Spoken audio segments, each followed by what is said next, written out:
சகோதர ஆயர்களே, சகோதர அருள் பணியாளர்களே, அருள் சகோதரிகளே, அன்பு சகோதர சகோதரிகளே, சொல்ல ஒண்ணா மனத்துயர், விவரிக்க முடியாத மன நிறைவு இரண்டும் ஒரு சேர கலந்திருக்கிற தருணம் இது.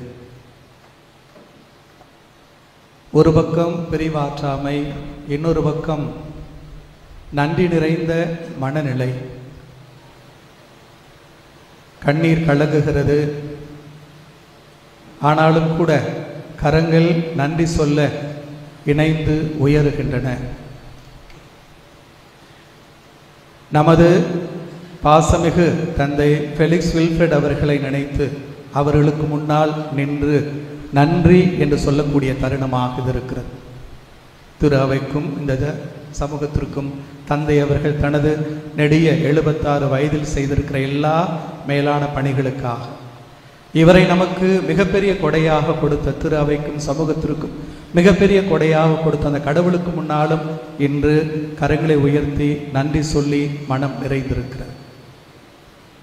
திருவள்ளுவர் சொல்லுவார், பிறப்புக்கும் எல்லா உயிர்க்கும் என்று. ஒன்றை சொல்ல மறந்தார், இறப்புக்கா எல்லா உயிர்க்கும் என்று. பிறக்கிற போது எல்லோரும் சமநிலையிலேயே பிறக்கிறோம், உயர்வு தாழ்வு என்று. ஆனால் இறக்கிற போது ஒரு சிலர் உயர்ந்த மனிதர்களாய், சிறந்த மனிதர்களாய், சான்றோராய் வாழ்ந்து இறக்கிறார். அவர்கள் மேன்மக்களே. அந்த வகையில் ஒரு மிகப்பெரிய சான்றோராய் வாழ்ந்து மரித்திருக்கிறார் நம்முடைய தந்தை ஃபெலிக்ஸ் வில்ஃப்ரெட் அவர்கள். ஒரு சிலரை குறித்து மட்டுமே நாம் சொல்ல முடியும், God does not create many of his kind என்று. தந்தை அவர்களை பார்த்து நாம் எப்போதுமே தயக்கமின்றி சொல்லலாம், God does not create many of your kind என்று. ரவீந்திரநாத் தாகூர் கீதாஞ்சலி என்கிற தனது கவிதை நூலில் ஒரு சிறு கதையை கவிதையாக வடித்திருப்பார். மாலை நேரம், சூரியன் மறைய போகிற நேரம், சூரியனுக்கு கவலை, நான் மறைந்த பிறகு யார் இந்த பூமிக்கு ஒளி தருவார் என்று. படைப்பனைத்தையும் பார்த்து கேட்கிற, எனக்கு பின்னால் ஒளி கொடுக்க யார் முன் வருவீர்கள் என்று. அமைதி, யாரும் பேசவில்லை. ஒரு சிறு அகழ்விளக்கு சொன்னது, நான் இருக்கிறேன், நீ போய் வா, நீ வருகிறவரை ஒளி கொடுக்க நான் தயாராக இருக்கிறேன், என்னால் இயன்றவரை ஒளி கொடுத்து கொண்டே இருப்பேன் என்று. எரிந்து கொண்டிருக்கிற இந்த பாஸ்கா திரி போல எரிந்து ஒளி கொடுத்து இன்று அணைந்திருக்கிற ஒரு தீபமாக தந்தை அவர்களை நாம் பார்க்கலாம். ஆசிய திரு அவையின் வானில் ஒரு ஜொலித்த நட்சத்திரமாய் இவர் இந்த பேராளுமை, அறிவு நிறை பேராளுமை. அதேபோல் ஆசிய இறையியல் என்றால் அதற்கான ஒரு தனி சிறப்பு மிகுந்த ஆகச் சிறந்த திசை காட்டியாக வாழ்ந்திருக்கிறார். குறைந்தபட்சம் கடந்த 40 ஆண்டுகளாக ஆசிய இறையியலின் குரலாக, இந்திய இறையியலின் குரலாக, தமிழ்நாட்டு இறையியலின் குரலாக, ஏழைகளது இறையியல் குரலாக, விடுதலை இறையியலின் குரலாக, பெண்ணியத்தின் இறையியல் குரலாக, ஒடுக்கப்பட்டோரின் இறையியல் குரலாக, விளிம்புநிலை மக்களின் இறையியல் குரலாக, தலித் மக்களின் இறையியல் குரலாக ஓங்கி ஒலித்த இந்த குரல் இன்று அமைதியாக உறங்கிக் கொண்டிருக்கிறது. தந்தை அவர்கள் என்னிடம் சொல்ல கேட்டிருக்கிறேன், இறையியல் மொழி என்பது அறிவு சார்ந்ததல்ல, அது அறிவு மொழி அல்ல, அது இதயத்து மொழி என்று சொல்லுவார். இதயத்தோடு இதயம் பேசுவதே சரியான முறையான இறையியல் மொழியாக இருக்கும் என்று. அப்படி இதயத்தால் நம்மோடு இறையியல் மொழி பேசிய இந்த இதயம் இன்று அமைதியாக இருக்கிறது. ஓர் இறையியல் இயக்கமாகவே இயங்கிக் கொண்டிருந்த இந்த மாபெரும் இயக்கம், மாபெரும் இறையியல் இயக்கம் என்று தனது இதய துடிப்பை நிறுத்தி இருக்கிறது என்பது நமக்கு மிகுந்த அதிர்ச்சியையும் வேதனையையும் கொடுக்கிறது.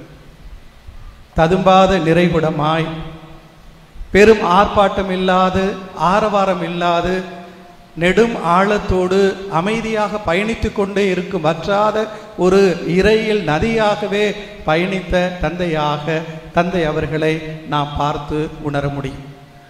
தந்தை அவர்களது வாழ்வு நேற்று முன்தினம் மாலை 8:40 போல அடங்கியது என்று சொல்ல கேட்டேன்.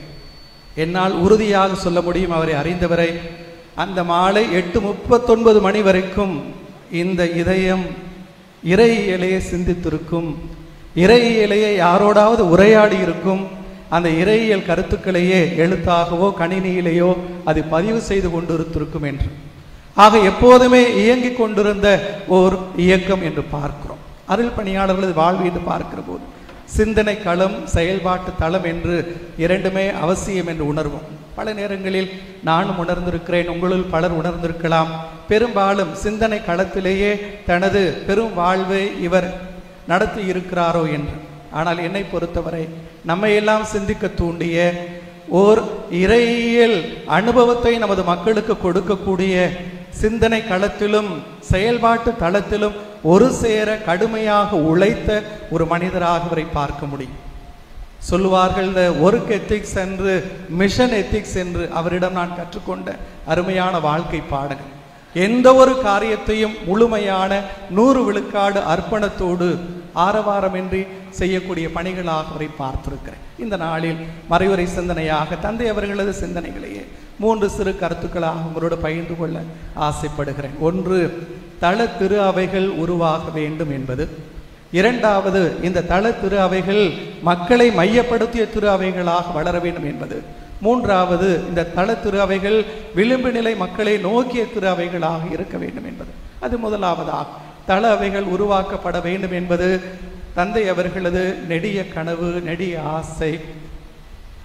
ஆக மேற்கத்திய அந்த பண்பாட்டு மேலாதிக்கத்திலிருந்து, அந்த மேலாண்மை தனத்திலிருந்து, மேட்டிமை தனத்திலிருந்து விடுதலை அடைந்து ஆசிய திரு அவைகளாக, இந்திய திரு அவைகளாக, தமிழ்நாட்டு திரு அவையாக, கன்னியாகுமரி திரு அவையாக, தஞ்சாவூர் திரு அவையாக திரு அவைகள் வளர வேண்டும் என்று விரும்பியவர் தந்தை அவர்கள்.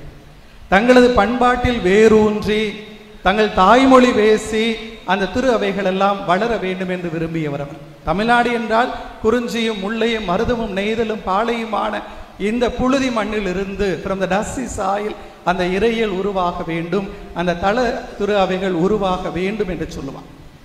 ஆக நாம் பேசுவதெல்லாம் மனூறு இறையியல், தியாலஜி ஆஃப் இன்கார்னேஷன் எனில், ஆக அந்த மண் வாசனையோடு, அந்த மண்ணின் நிறத்தோடு அந்த இறையியல் முகிழ்ந்து திரு அவையாக வளர்வதுதானே முறையாக இருக்க முடியும் என்று வாதிடுவார் தந்தை அவர். இரண்டாவதாக, மக்களை மையப்படுத்திய தள திரு அவைகளாக அவையெல்லாம் வளர வேண்டும் என்று சொல்லுவார். அவர் சொல்லுவார், the laity are the primary stakeholders of the Catholic Church என்று.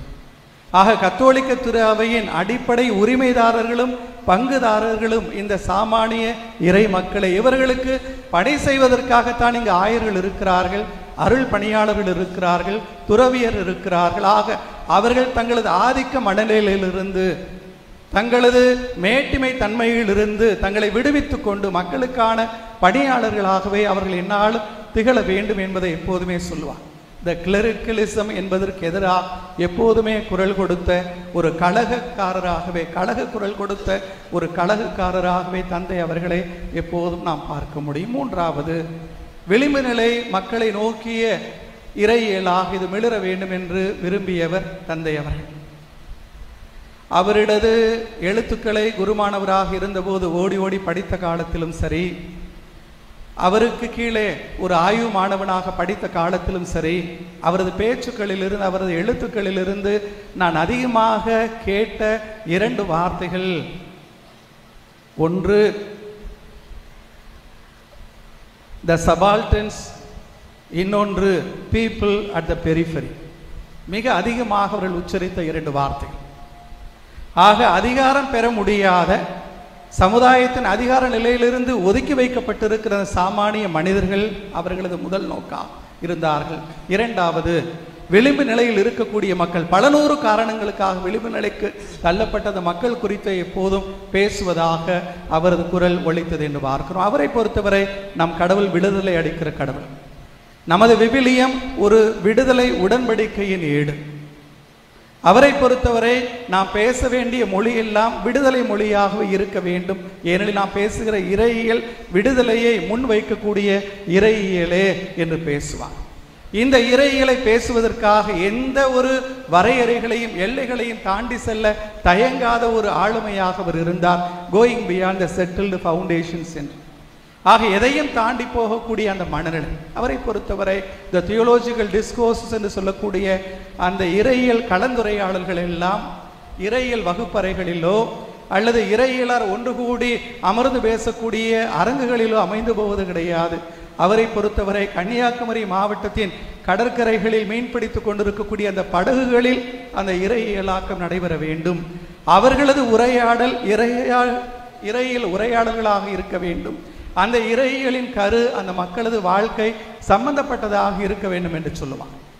ஆக கன்னியாகுமரியின் கடற்கரைகளிலே தங்கள் மீன்களை உலர வைத்துக் கொண்டிருக்கிற மீனவர்களும் தங்கள் வலைகளை காய வைத்துக் கொண்டிருக்கிற மீனவர்களும் பேசக்கூடிய ஒன்றாக நமது இறையியல் வளர்ந்து போக வேண்டும் என்று சொல்லுவாங்க.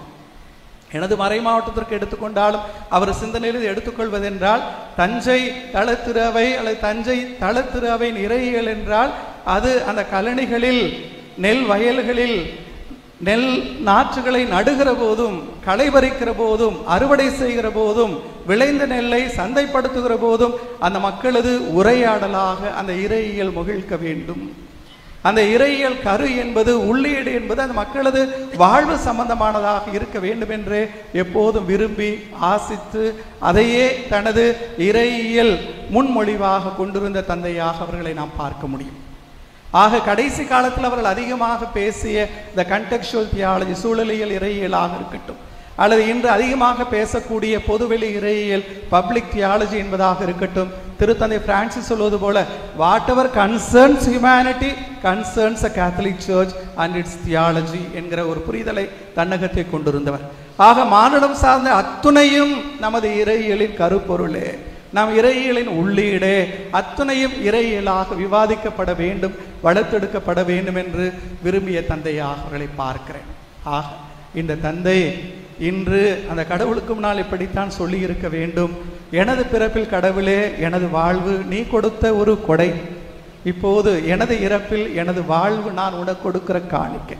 ஒரு மிக அழகிய காணிக்கையாக அந்த கடவுள் முன் சென்றிருக்கிறார் நம்முடைய திருத்தந்தை என்று என்னால் உணர முடிகிறது.